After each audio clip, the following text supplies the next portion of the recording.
3 ចំណុចដែលអាចដោះស្រាយបញ្ហាស្ងួតមុខជាឬក៏កាំងមុខជាបាន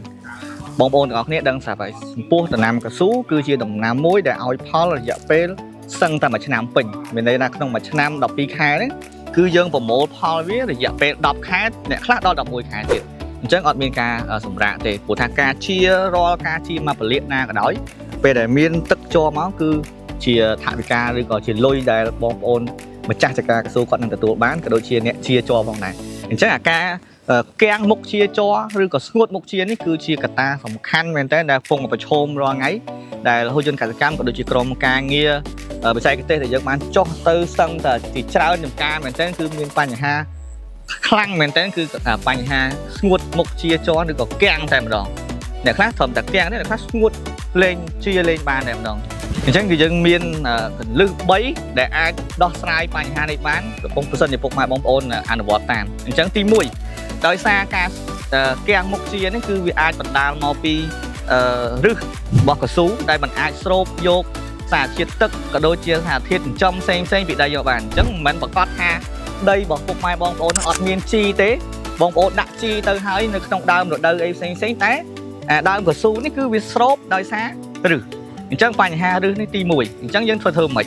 អញ្ចឹងយើងត្រូវប្រើម្សៅកបោសម្រាប់មេរោគក៏ដូចជាម្សៅកបោទៅសម្រួលនៅឫសរបស់ដំណាំកស៊ូដើម្បីឲ្យវាធ្វើការស្រូបសារធាតុចិញ្ចឹមក៏ដូចជាជាតិទឹកបានទៅដល់ដើមនឹងទី1អញ្ចឹងបើសិនជាពុកម៉ែបងប្អូនបានធ្វើនៅកលឹះទី1នេះហើយពុកម៉ែបងប្អូនអាចបន្ថែមមួយទៀតគឺការបាញ់លាងនៅដើមព្រោះពេលខ្លះការស្ងួតនេះគឺវាស្ងួតតាំងពីឫសរហូតមកដល់ដើមអញ្ចឹងដើមតែពេលណាដែលវាស្ងួតហ្នឹងគឺ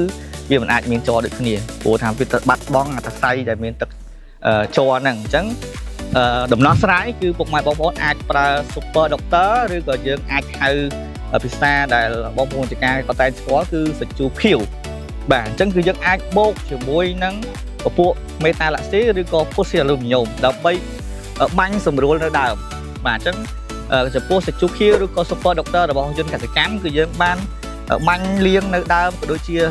មានការផ្សិតអីផ្សេងហ្នឹងគឺធ្វើឲ្យដើមនេះគឺវាទទួលបាននៅភាពស្អាតឡើងវិញក៏ដូចជាអាចសម្រួលនៅក្នុងប្រព័ន្ធសរសៃទឹកជ័រឡើងវិញអញ្ចឹងជាវិធីសាស្ត្រទី2ដែលពុកម៉ែបងប្អូនដែលអាចយកទៅសាកល្បងប្រើបានមួយទៀតចំពោះដែលយើងបានប្រើទាំងពីរកលឹះនេះហើយយើងអាចប្រើមួយទៀតគឺយើងត្រូវអាចរកពពួកជីត្រីឬក៏នៅក្នុងក្រុមហ៊ុនយន្តកសិកម្មគឺយើងមានជីទឹកបើបំពន់អញ្ចឹងពុកម៉ែបងប្អូនអាចបូកជាមួយនឹងប្រភេទហ៊ុយមិចជំនួយឫសឬក៏ក្នុងក្រុមហ៊ុនយន្តកសិកម្មផលិតផលរបស់យើងគឺហៅថាជី Super ជំនួយឫសអាចបូកបញ្ចូលគ្នាដើម្បីបាញ់តាមគល់ដើម្បីធ្វើឲ្យសារធាតុចិញ្ចឹមហ្នឹងគឺបានស្រូបទៅលឿនអញ្ចឹង3កន្លឹះនេះពុកម៉ែបងប្អូនអាចសាកល្បងប្រើបានបើសិនជានៅក្នុងចំការរបស់ពុកម៉ែបងប្អូនជួបជាមួយនឹងបញ្ហាកាំងមុខជាជ័រឬស្ងួតមុខជាជ័រក្នុងដំណាំកៅស៊ូរបស់ពុកម៉ែបងប្អូនបាទសូមអរគុណ